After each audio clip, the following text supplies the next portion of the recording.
Kate Ancketill, you run a retail trend consultancy.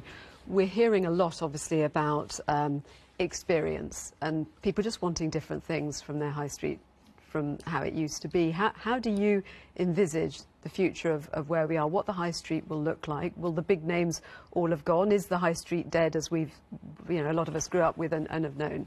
I think it's facing the perfect storm from all of the things that we've all heard about, obviously rates being a major one. So there's those practical issues that are hitting physical retailers, but there's also the fact that as of about next year, in most countries in the West anyway, millennials, younger shoppers, are going to be the majority of shoppers, and they are different to the previous generations.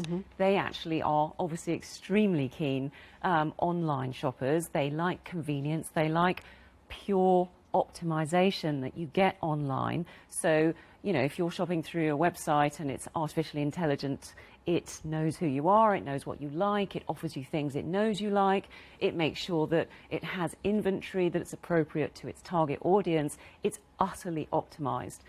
Then you compare that to the physical store experience and you find, oh no, sorry, we haven't got it in your size, or oh yeah, well we could get it in a week, or we could possibly send it to you. Or it's more expensive. Yeah, you go in and you know you can and shop you have around to elsewhere. queue, and there's stinky, smelly changing rooms. It's not always. Sometimes it's brilliant, but it's not always an optimized experience. So the nuts and bolts often haven't actually caught up, and so the basics aren't right. Aside from all of those other issues with Brexit and issues with prices going up and all of the rest of it, plus the fact that we have a declining middle class in the West. It was 61% in the 70s. It's now about 48% of the population have a middle income. So these were the people that were shopping at M&S and House of Fraser. And now there are fewer of those people. There's more people at the upper income end and a lot more people at the lower income end.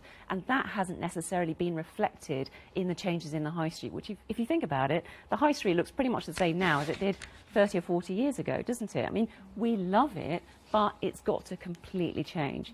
And if I were to say that there's one big thing from a futurist point of view, it's data. I mean, there's a reason why data analysts are the new rock stars, because you can't do anything in business without fully understanding the data and then applying artificial intelligence So I've to never it. heard data analysts and new rock stars before, but so explain why it is they are. What is it that's so loved about what they're doing by retailers?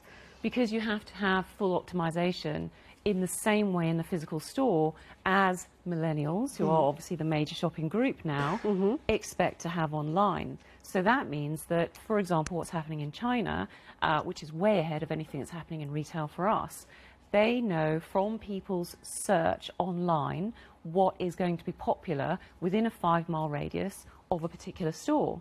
And then that store only stocks the things that those people are likely to want to buy. But you go to the store and it's got obviously digital operations so that you could order anything from the massive stock that they've got and have it delivered within an hour. But the physical things that they can fit in that small space are things that they know those local people are going to want to buy.